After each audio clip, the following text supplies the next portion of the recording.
रखे हुए थे, इसे कहते हैं बलवान। कर्म कौन सा किया?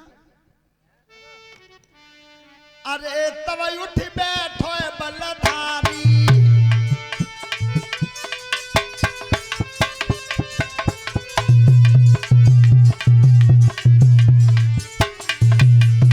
अरे तब उठ बैठो बलधारी, ताखन नजर कंस ने डारी।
लेकिन जब पे दोनों लड़की चली हैं तो जरासंध का एक मित्र था काल्यवन, वो काल्यवन भी आया था नौते में। उसने कहा बेटी खड़ी हो जाओ, खड़ी हो जाओ, शादी ऐसे नहीं होगी, जाने हाथ तो लगाओ ना, बल लगाओ ना, ये मुगदल ऊपर उड़े तो जाने जादू मारो है। इसने मंत्र मारा है, अगर वरना वास्तव में ही बलवान है तो इसे एक काम करना होगा। कौन सा? कालियवन जब बोली रहो ठोंकी चले बरनायब छाती, तब ही ब्याह होई बेटिन को पहले लड़े और खेत में आती।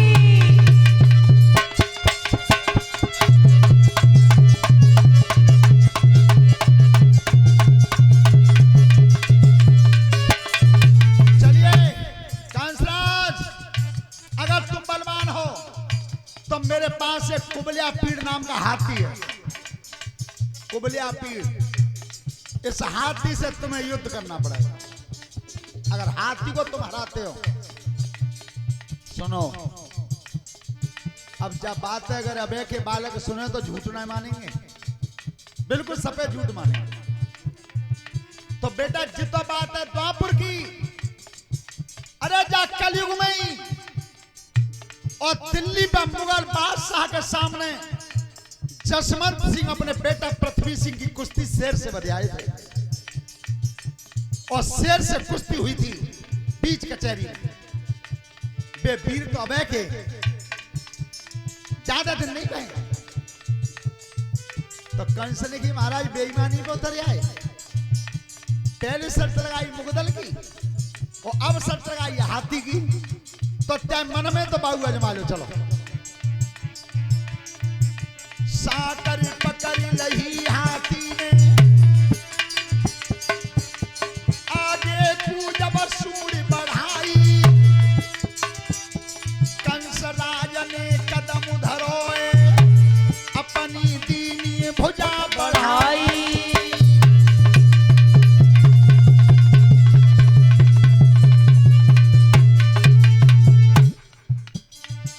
देव को सुमिरन करके चौक में बैठक दैये लगाई,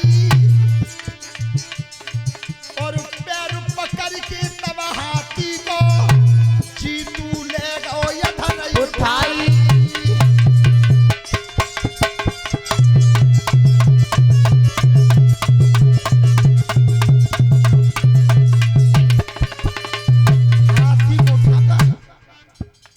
करना कैसे वीर होंगे। हाथी का पैर पकड़ के कंस ने उठा लिया,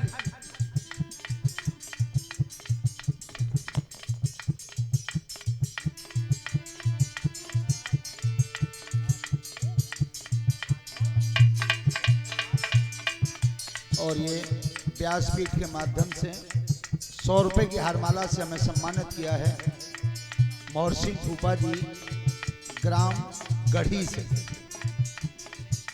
और सभी शास्त्री मंडल को सम्मानित किया है। परमात्मा सुख समृद्धि देता रहे, धन्यवाद। परीक्षित जी हाथी को पृथ्वी पर पटक के और टांग पर टांग धर के बीच से चीरना चाहता था। सो कालेवन ने हाथ उठा दिया, रुक जाओ। क्यों? बेटा ध्यान लगाओ इतक वरना सुन ले वचन हमारो, काया में मिन बलु जानो हाथी मती जानते मारो।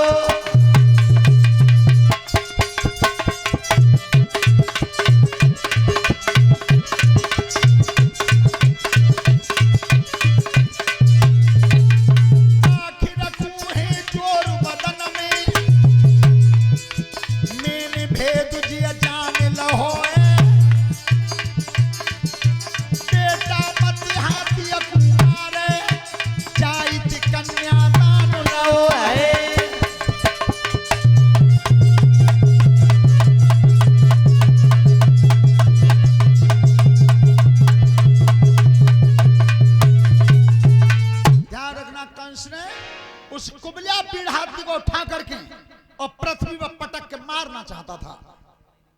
बस उसी समय कालेवन ने कह दिया, ठहर, मारो मत बेटा, ये मेरे मित्र की बेटियों की शादी है, तो मेरे मित्र की लड़की है तो मेरी लड़की है, तो जी हाथी बेटा मैंने अब तुम्हें कन्यादान में दे दो है। वो कुबलिया पीड़ हाथी कंस के विवाह में कन्यादान में मिला था। शादी हुई दोनों बेटियों से। इधर जब मथुरा में कंस अत्याचार करता था तो उस पापी के अत्याचारों से पृथ्वी कांपने लगी थी। छोटे छोटे बच्चों को ऊपर उछाल के नीचे से तलवार की नोक लगा देता था। बाल अवस्थाओं की लड़कियों को बिना कपड़ाओं के शरीर पर चलवाता था। जब अत्याचार की सीमा टूट गई, और ध्यान रखना भगवान आता ही तब है जब सीमा टूट जाती है, बिल्कुल तब। और सत्यता यही है कि हम तुम तो वही बुलाता है जब बिल्कुल कोई कब्जा ना बैठत, तब भगवान को कम मनाते हैं। जब तक नातेदार रिश्तेदार मिलवे भाई घर के पड़ोसी मददगार बने रहे तो तक भाई कोई याद करता है। भाई याद ही हम तुम तब करते हैं तब कोई दुनिया में ना दिखत होता। आपने देखा होगा महाभारत को टीवी पे आया था, और अब भी प्रत्येक मोबाइल पे आ सकता है अगर देखो तो। पूरे दरबार में सभा पर्व में महाभारत में आया कि जिस समय गंगा पुत्र भीष्म, द्रोणाचार्य, कृपाचार्य, विदुर जी, पांचों पांडव सब पे मदद मांगती रही थी द्रौपदी।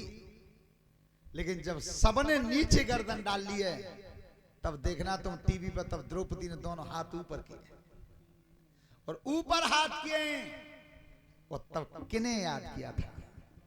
जीवन में ध्यान रखना भगवान को याद ही हम तुम तब करते हैं जब दुनिया में कोई मददगार नहीं रहता।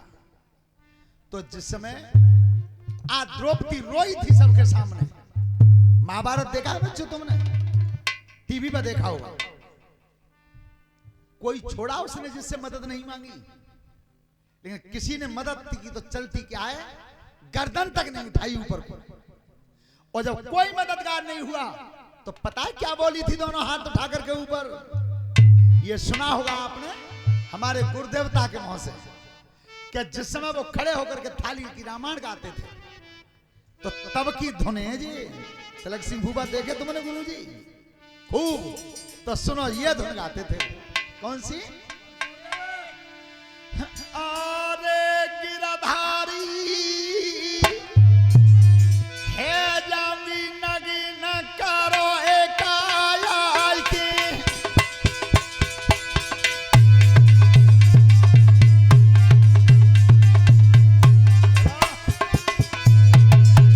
अरे गिरधारी है जामी नगी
महाराज जी जिस समय पांचाली ने भगवान को तब बुलाया तब कोई मददगार नहीं रहा।